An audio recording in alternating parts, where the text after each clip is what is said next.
مولانا حضرت امام پر صلوات پڑھو مومنو اللہم صلی اللہ محمد و آل محمد۔ ہم ہر روز گنان پڑھتے سنتے ہیں، اور بہت سے ایسے لوگ ہیں کہ جو گنانوں کو سچ مچ سنتے ہیں۔ میجورٹی لوگ گنان نہیں سنتے۔ اگر جماعت خانے کے اندر 500 آدمی بیٹھے ہوں گے تو 25-50 آدمی گنان سنتے ہیں، اور گنان انہی کے لیے بولا جاتا ہے کہ جو سنتے ہیں۔ 550 آدمی وہ فقط بیٹھے ہوتے ہیں اور ان کا من گنان میں نہیں ہوتا، بدن جماعت خانے میں ہے، خیال باہر ہے،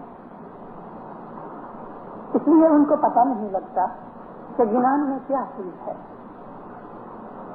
حضرت امام سلطان محمد صلی اللہ علیہ نے فرمایا، اور یہ فرمان بہت جگہ جدے جدے شبدوں میں ماں باپ نے کہا، فرمایا کہ اگر پیروں کے گنان تم پڑھو اور پیروں کے گنان تم سمجھو اور اس کے حساب سے تم عمل کرو تو مجھ کو فرمان کرنے کی زحمت کم ہو جائے۔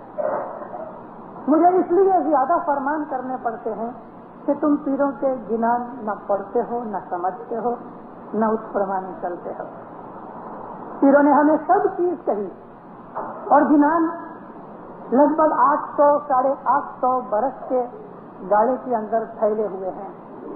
ہندوستان میں پھر ستگرو نور کے زمانے سے لے کے امام مستنصر باللہ اول کے زمانے میں آئے صلوات اللہ علیہ، اور مولانا حسن علی شاہ مباب کے زمانے تک ہمارے ان تمام پیروں نے کہ جن کو امام کی طرف سے اپنا نور بخشا گیا تھا، پیر کا نور، جس طرح امام کا نور ہے امامت کا، اسی طرح سے پیر کا بھی نور ہے۔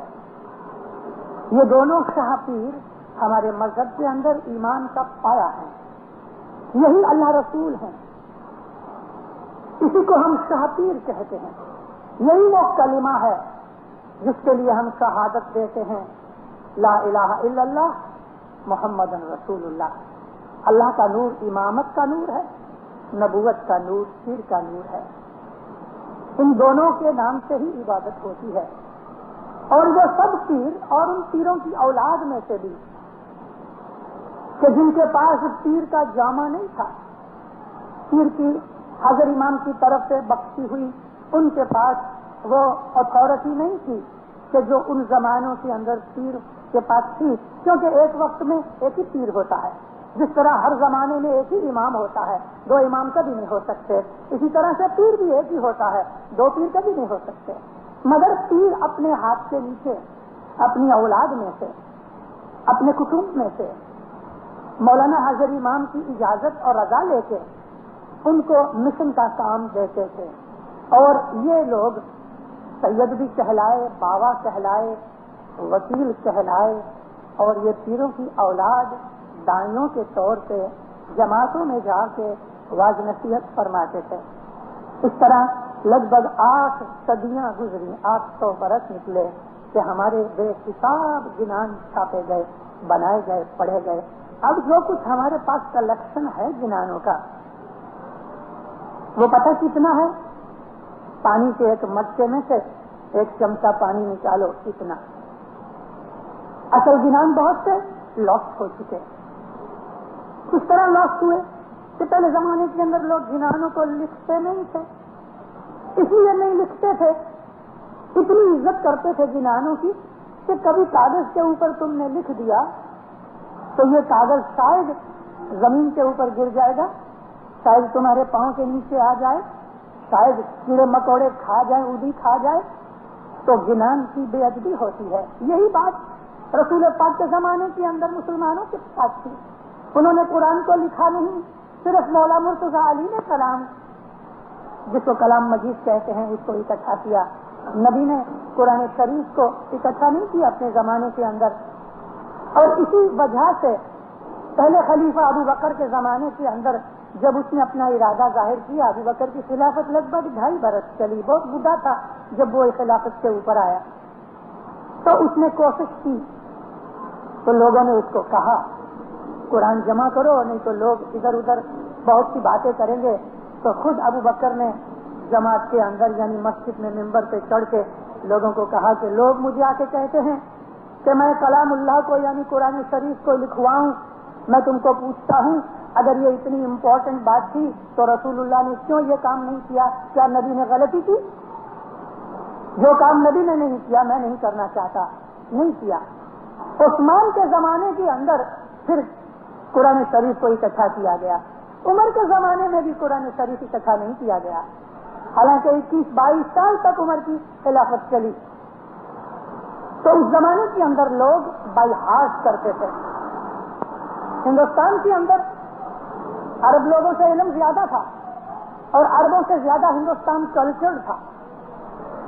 ساری دنیا کے اندر آج جو ہمارے پاس ہسٹری ہے اس ہسٹری کا مطالعہ کرو، اسٹڈی کرو تو ہندوستان کا کلچر سب سے گنا پرانا ہے. اس سے پہلے بھی بہت سی دنیا کے اندر کلچر ہوئے لیکن زمانے کے حساب سے وہ کھوئے گئے، لاسٹ ہو گئے.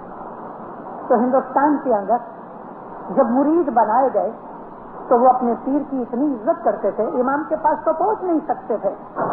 امام وہ زمانے کے اندر یا تو جیسے کہ امام مستنصر باللہ تھے ایجپٹ میں، اور اس کے فوراً بعد ہی تھوڑے ہی ٹائم کے اندر امام ہادی ایران آ گئے.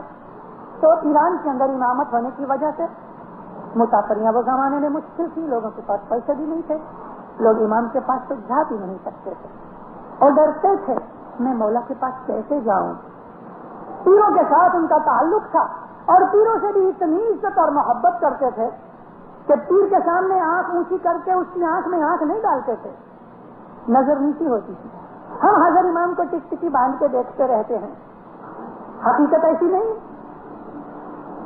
آج بھی آپ کبھی ایران کے اندر جاؤ یا ہنسا کے اندر جاؤ، مولانا حضر امام کو ایسا ایک دفعہ دیکھ لیں گے پھر نظریں نیچی رکھیں گے، امام کو تھوڑی تھوڑی دیر کے بعد آنکھ اٹھا کے پھر دیکھ کے پھر نظر نیچی کر لیں گے. یہ قسم کی شرم ہے اور یہ شرم عزت اور محبت کی شرم ہے. آنکھیں پھاڑ پھاڑ کے دیکھتے رہنا یہ اسماعیلی اصول کے خلاف ہے. ایسا نہیں ہے کہ کچھ پانی پیا جائے کہ گٹ گٹ کر کے آپ پانی پیتے رہو. امام کا دیدار ایک آنکھ کی پلک جتنی جھلک مل جائے کافی ہے. تو اتنی عزت ہوتی تھی پیروں کی کہ لوگ پیروں کا کلام بائی ہارٹ کرتے تھے، اس کو لکھتے نہیں تھے تاکہ بے ادبی نہ ہو جائے. منش پرمپرا لوگ اس طرح سے اپنے ماں باپ سے گنان سیکھتے تھے اور مات پتا بھی اس بات کا خاص خیال رکھتے تھے کہ چھوٹی عمر سے بچے گنان سکھائے جائیں. بہت دور کی بات نہیں، 100 برس کی بات ہے. مولانا علی شاہ محبوب کے وارے کے اندر جو وزیر جانتی تھے، وزیر اسماعیل، انہوں نے اتنا شوق پیدا کر دیا جماعت جوناگڑھ اور جوناگڑھ کی ڈسٹرکٹ کے اندر گنانوں اور علم کا. وہ زمانے کے اندر امام کے اتنے فرمان نہیں ہوتے تھے، جیسے میں نے آپ کو بھی فرمان سنایا. امام سلطان محمود کا فرمان ہے کہ میں زیادہ فرمان اس لیے کرتا ہوں کہ تم گنان پڑھتے نہیں ہو. اگر تم گنان پڑھو تو مجھے فرمان کی زحمت گھٹ جائے. تو انہوں نے اتنا شوق پیدا کیا. جوناگڑھ کے جمع خانے کے اندر آج اگر ایک گنان بولا گیا ہے تو 1 برس کے اندر اندر اگر وہی گنان کوئی آدمی بولے صبح اور شام دونوں ملا کے، صبح اور شام دونوں ٹائم ملا کے، اور ایک ایک وقت میں کم از کم 4-5 گنان تو ہو جاتے ہیں. یعنی روز کے ایوریج 20 گنان ہو گئے. ڈیلی 20 گنان جتنی ایوریج ہوتی ہے، کیونکہ بھگت لوگ اپنی اس نیکی کے واسطے، اور اس میں عزت بھی ہے اور اس کے اندر عبادت بھی ہے. جب آپ کے اندر دعا سے آدھا گھنٹہ پہلے آ کے گنان چالو کر دیتے، 20 گنان روز کی کبھی آپ ایوریج لو تو وارث کا حکم تھا اگر کوئی بھی آدمی 1 گنان بولے اور 10 مہینے کے بعد اگر کسی اور نے وہی گنان جو بول دیا 10 مہینے کے بعد یا 1 برس میں 1 دن باقی ہے تب تلک، تو اس کو 1 برس تک گنان بولنے کی رجا نہیں. مطلب کیا؟ مطلب یہ ہے کہ گنان ریپیٹ نہ کرو، نوے سے نوا گنان لے کے آؤ، نوے سے نوا گنان لے کے آؤ. 1 برس کے اندر جو گنان بولا گیا ہے اس کو ریپیٹ نہیں ہونا چاہیے. یہاں تو بہت دفعہ دیکھا گیا دعا سے پہلے ایک جنان بولا گیا تو دعا کے بعد وہی جنان واپس کسی اور نے بول دیا. ہم لے دے کے 10-20 جنانوں کے اندر گھوم رہے ہیں. کیوں؟ ہمیں شوق نہیں، ہمیں شوق نہیں، ہمیں اس بات کا پتہ نہیں، ہمیں اس بات کا خیال نہیں کہ جنانوں کے اندر کیا چیز ہے. گجراتی ہم بھول گئے اور چوپڑیاں بہت سی انگلش ٹرانسلیٹریشن کے اندر کی ہوئی ہیں، اس کے اندر پروننسیشن اچھی طرح سے پڑھے نہیں جاتے. ہم لوگوں کو اپنے اس لٹریچر، اس خزانے کو واپس دیکھنا چاہیے. چیتو، ہوشیار بنو. یہ کہتے ہیں کہ تم اگر چیت سکتے ہو تو چیتو، یعنی اگر تمہارے اندر اس بات کا خیال اور شوق ہے کہ میں کچھ دین میں اور زندگی میں اپنے جیون میں کچھ علم حاصل کروں تو کرو. کیونکہ جو جٹ آدمی ہے، جٹ اس کو کہتے ہیں کہ جو اپنی عقل کا اپیوگ نہ کرے. جٹ کا مطلب اگنورنٹ، جاہل. ایسے لوگ بھی ہیں کہ جو اسکول میں پڑھے لکھے ہیں مگر جاہل ہیں. ایسے لوگ بھی ہیں کہ جن بیچاروں کو سائن کرنی نہیں آتی مگر عالم ہیں.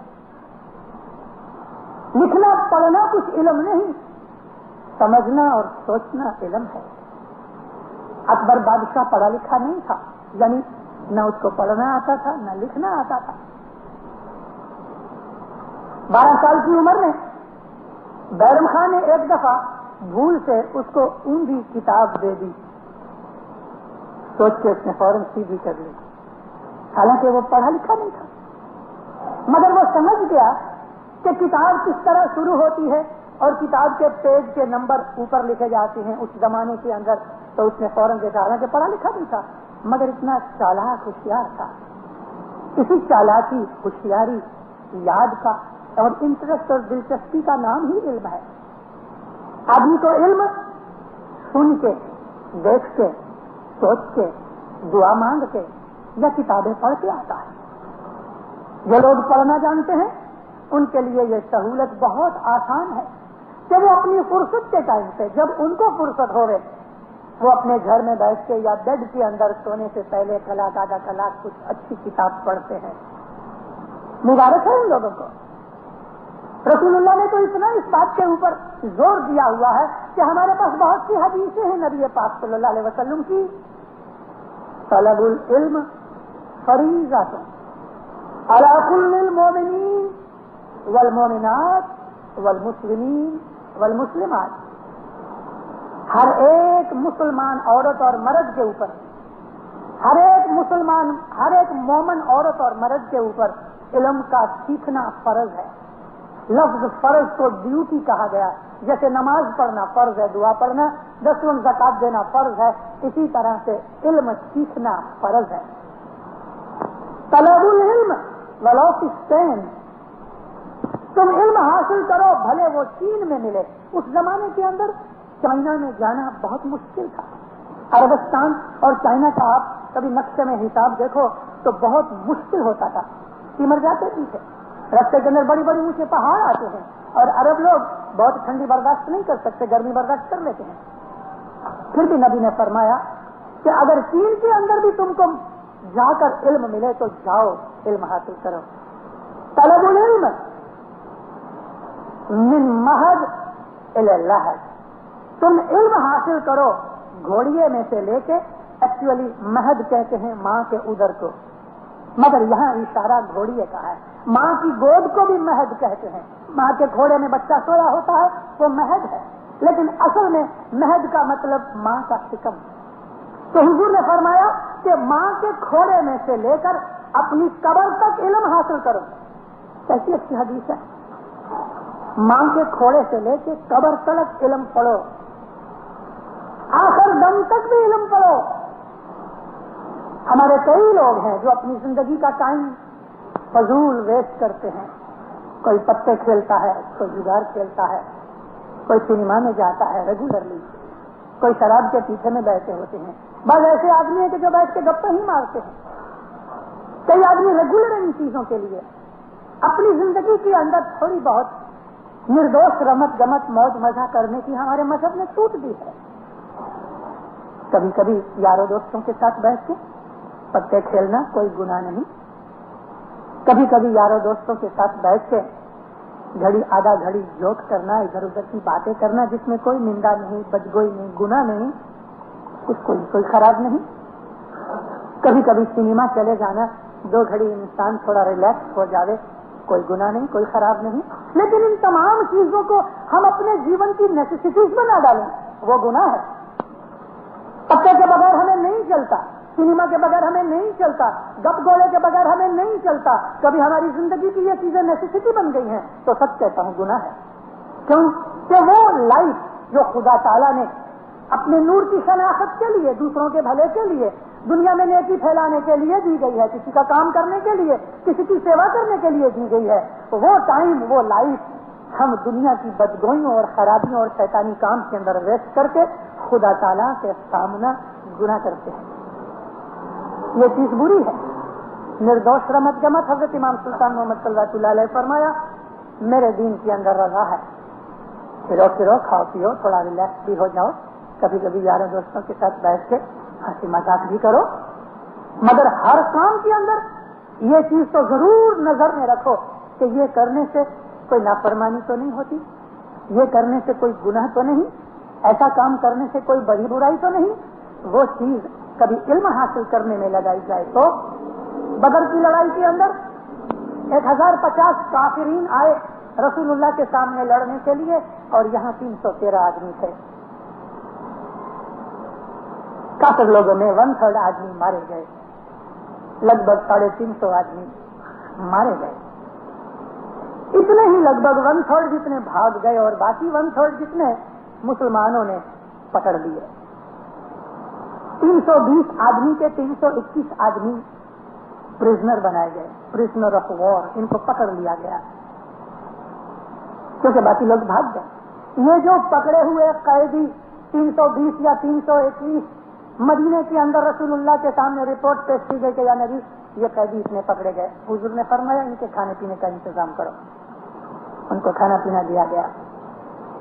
دوسرے دن مولا علی کو ساتھ لے کے آپ نے ان سب کی ملاقات کی, اور وہ سب لوگ مکہ کے لوگ تھے, سگے کٹمبی تھے, جان پہچان والے تھے. تو جو ان میں پیسے والے لوگ تھے ان کو پکڑ کے رسول اللہ نے فائن کیا کہ ابھی تم اتنا پیسہ دے دو تو ہم تم کو چھوڑ دیں گے. تو جو پیسے والے لوگ تھے وہ ڈنڈ بھر کے بڑی بڑی رقمیں دے کے, کیوں وہ ٹائم ایسا تھا, یہ لوگ لڑنے کے لیے آئے تھے, تو یہ فائن تھا ایک قسم کا, اور یہ پیسہ اسلام کو کام آیا. تو انہوں نے پیسہ دے کے جان چھڑائی, مکہ چلے گئے. جن کو کے پاس پیسے نہیں تھے رسول اللہ نے فرمایا تمہارے اندر جو پڑھے لکھے لوگ ہیں تم مدینے کے اندر 10 آدمیوں کو لکھنا پڑھنا سکھا دو, 15 دن میں سکھا دو یا 6 مہینے میں سکھا دو, وہ تمہارے اوپر ہے. لیکن تم در آدمی 10 آدمیوں کو پڑھنا لکھنا سکھا دو, تم کو چھوڑ دیا جائے گا. ان کے لیے یہ فائن بنایا. جو پڑھے لکھے نہیں تھے, پیسے والے بھی نہیں تھے, ان کے لیے فرمایا کہ تم جاؤ کھیتوں کے اندر کام کرو. کسی کو 3 مہینے, کسی کو 4 مہینے. اس کے بدن کی حالت دیکھ کے اچھا مستنڈا تگڑا آدمی ہوئے فرمایا تم 3 مہینے, کوئی بوڑھا آدمی ہے اس کو فرمایا 1 مہینہ. ان کو کھیتوں میں کام کروایا, ان سے پیسہ لیا, اور جو علم والے تھے ان کو کہا کہ تم 10 جنوں کو لکھنا پڑھنا سکھا دو. علم کی اتنی قدر ہے. آج ہم لوگ پریشان ہیں, آج ہم لوگ پریشان ہیں. دنیا کا واتاورن, ہمارے خود کی فیملی کا واتاورن, ہماری جماعت کا واتاورن, ہمارے دیش کا واتاورن, یہ سب جو کچھ بھی آج دنیا میں ہماری زندگی کے ساتھ اٹیچ ہے, اور ہر چیز آج دنیا کے اندر ایک دوسرے کے ساتھ اٹیچ ہے. ویتنام کے اندر بم گرتے ہیں, ساری دنیا کے چھاپے والے اس کے اوپر خبریں دیتے, ایڈیٹوریل لکھتے ہیں کہ تم کو ویتنام کے ساتھ کیا. لیکن نہیں, آج یہ اسپرٹ پیدا ہو رہی ہے کہ ساری دنیا منشیہ جات کی ہے اور ہر منشیہ ایک دوسرے کے ساتھ کنیکٹڈ ہے. اگر جاپان والا کچھ وہاں گڑبڑ کر رہا ہے تو اس کا امپیکٹ آخری دنیا میں پڑ رہا ہے. جاپان کے کچھ لوگ پیلسٹینین نکل کے 747 بوئنگ انہوں نے اڑا دیا لیبیا کے اندر.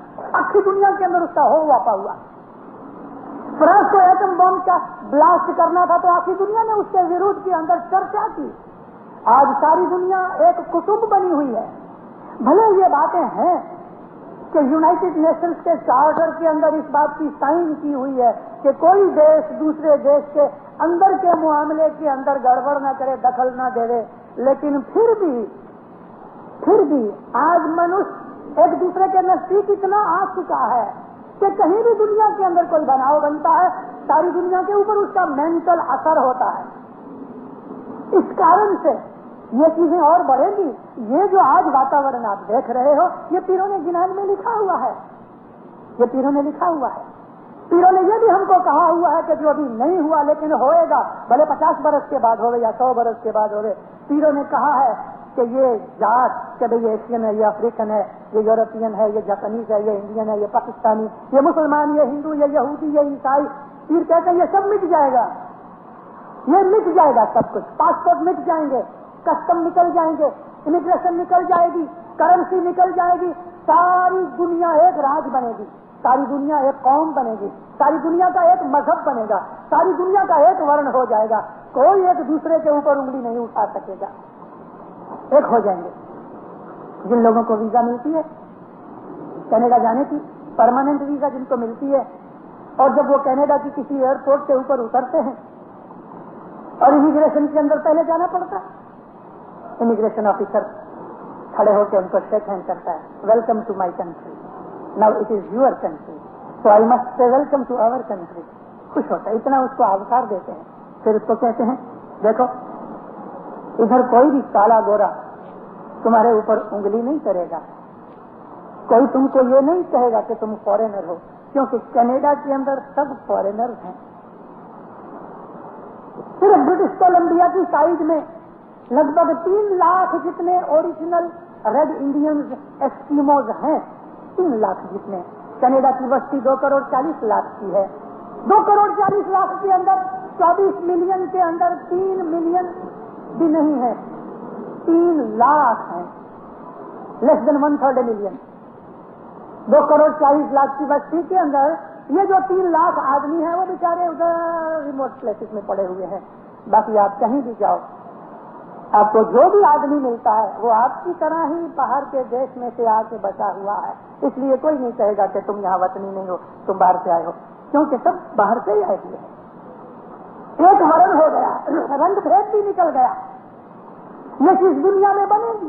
آج ساری دنیا کے جو بناؤ بن رہے ہیں، جو بناؤ ہمارے دیش میں بن رہے ہیں، جو بناؤ ہمارے گھر میں بن رہے ہیں، جو بناؤ ہماری جماعت میں بن رہے ہیں، اور جو بناؤ ہمارے وچاروں کے اندر بن رہے ہیں، ان سب چیزوں کا امپیکٹ یعنی اثر ہمارے جیون کے اوپر ہو رہا ہے۔ ایسے واتاورن کے اندر آج کل، ایسی جیون کے اندر، ایسے سمے کے اندر ہم اپنا ٹائم ویسٹ کریں، برباد کریں فضول چیزوں کے اندر، سنیما کے اندر، ریسٹورینٹ کے اندر، گپوں کے اندر، پتوں کے اندر، کلبوں کے اندر اور ایسی اور دوسری باتوں کے اندر ہم اپنے جیون کا ٹائم ویسٹ کریں، یہ بیوقوفوں کا کام ہے، علم والوں کا نہیں۔ جو علم والے ہیں وہ اپنے وقت کا ایک ایک سیکنڈ کسی نہ کسی طریقے سے اپیوگ میں لانا چاہتے ہیں۔ زندگی بہت چھوٹی ہے، زندگی بڑی فاسٹ ہو گئی، جیون میں اتنے بناؤ تیزی سے بن رہے ہیں کہ ان تمام بناؤ میں سے کچھ نہ کچھ حاصل کر لینا اس کے سامنے آج 75 برس کی لائف بہت شارٹ ہے، بہت شارٹ۔ اس لیے جتنا بن سکے اتنا علم حاصل کرو، اپنے جیون کو امپروو کرو، تھنکنگ کو امپروو کرو، نالج بڑھاؤ، علم بڑھاؤ، پڑھو، اچھی اچھی چوپڑیاں پڑھو، اور جو چوپڑیاں پڑھ کے ایک دوسرے کے ساتھ بیٹھ کے ان کے اوپر چرچا کرو۔ اپنا اپنا شوق ہے، کسی کو پالیٹکس پسند ہے پالیٹکس پڑھو، کسی کو ہسٹری پسند ہے ہسٹری پڑھو، کسی کو فلسفی پسند ہے فلسفی پڑھو، کسی کو مذہب کی چیزیں پسند ہے مذہب پڑھو۔ مگر اتنا آپ کو میں کہہ دوں کہ یہ تمام چیزیں جن کو ہم علم کہتے ہیں، چاہے وہ سائنس ہو یا آرٹس ہو، نالج اور لرننگ، اس کا جو ذرا ہے، اسپرنگ ہے، وہ مذہب ہے۔ مذہب ہے، مذہب کے اندر سے آپ کو ہر چیز ملے گی، فلسفی، ہسٹری، تھنکنگ، سسٹمیٹک تھنکنگ، یہ سب چیزیں آپ کو مذہب میں سے ملے گی۔ اور خصوصاً کر کے اسماعیلی مذہب کا نام ہی باطنی مذہب رکھا گیا ہسٹری والوں نے۔ اسماعیلیوں کو انہوں نے تعلیمیہ کہا، اسی لیے تو تعلیمیہ کہا کہ یہ اسماعیلی مذہب کے جتنے بھی لوگ ہیں، بھلے وہ کھیڑوت ہے جیمبے لے کے اپنی کھیتی کر رہا ہے، اگر کوئی ملا مولوی سنی یا کوئی پر قوم کا آدمی اس اسماعیلی کھیڑوت کے ساتھ آ کے کبھی بحث کرنے میں پڑ جائے گا تو کان پکڑ کے توبہ کرے گا، ارے تو کھیڑوت ہو کے اتنا عالم، کھیڑوت اور علم کیا ساتھ نہیں چل سکتے؟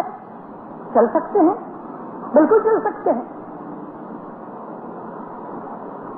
ایک بہت بڑا آدمی، اس کا نام سنی لوگ امام غزالی کہتے ہیں، غزالی، الغزالی، تھوڑا بہت بھی پڑھے لکھے لوگ الغزالی کے نام سے واقف ہیں۔ آج یورپ امریکہ کی تمام یونیورسٹیاں الغزالی کے نام سے واقف ہیں۔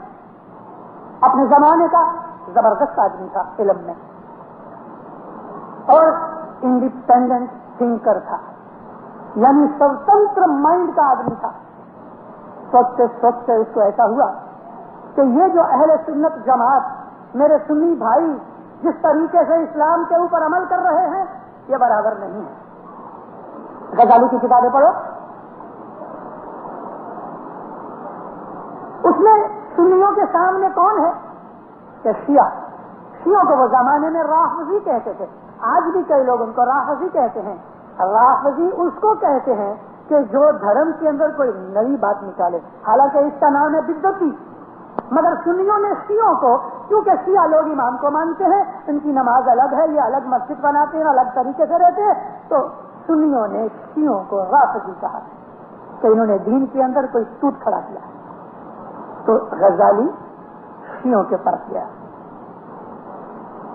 شیعوں کے پاس جا کے اس نے شیعوں کی کتابیں وغیرہ پڑھی، ان کی ملاقاتیں کی، ان کے عالموں سے ملا، اور اس کو ایسا ہوا کہ سنیوں سے یہ لوگ اچھے ہیں، ان کے پاس کوئی علم میں سچائی ہے۔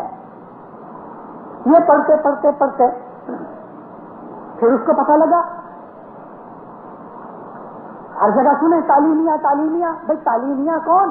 تو پتہ لگا تعلیمیہ اسماعیلی لوگ۔ تو اسماعیلیوں کو ملے کہاں؟ اس زمانے کے اندر اسماعیلی اپنے آپ کو چھپاتے تھے۔ چھپانے کی وجہ یہ تھی کہ جو اس زمانے کا راج تھا، راج کی ستا جو تھی وہ اسماعیلی دھرم کے ورد تھی، اس کے لیے اسماعیلی اپنے آپ کو تقیے میں رکھتے تھے۔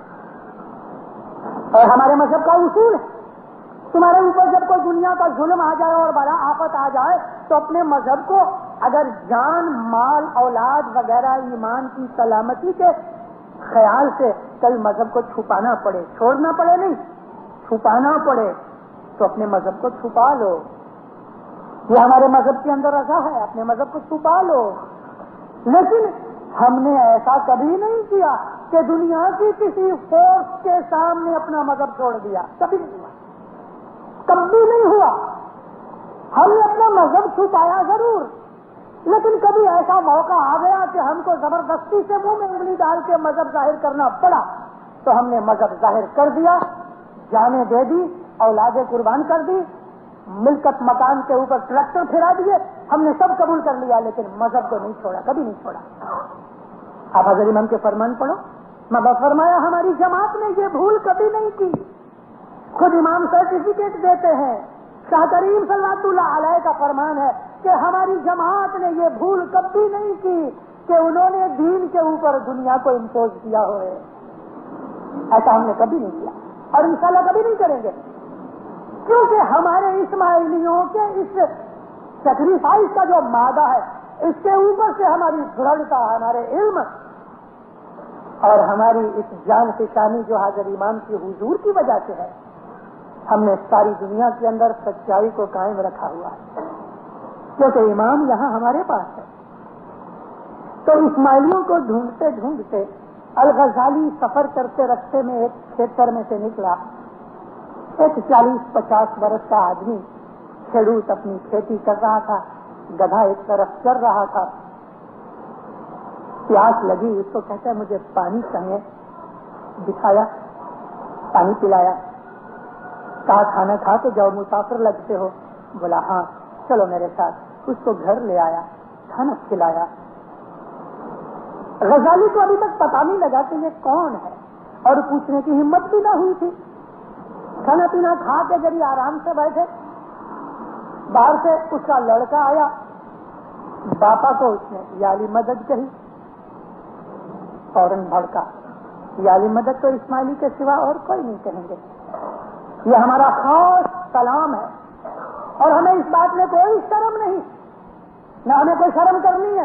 خود رسول اللہ نے یا علی مدد کہی ہے۔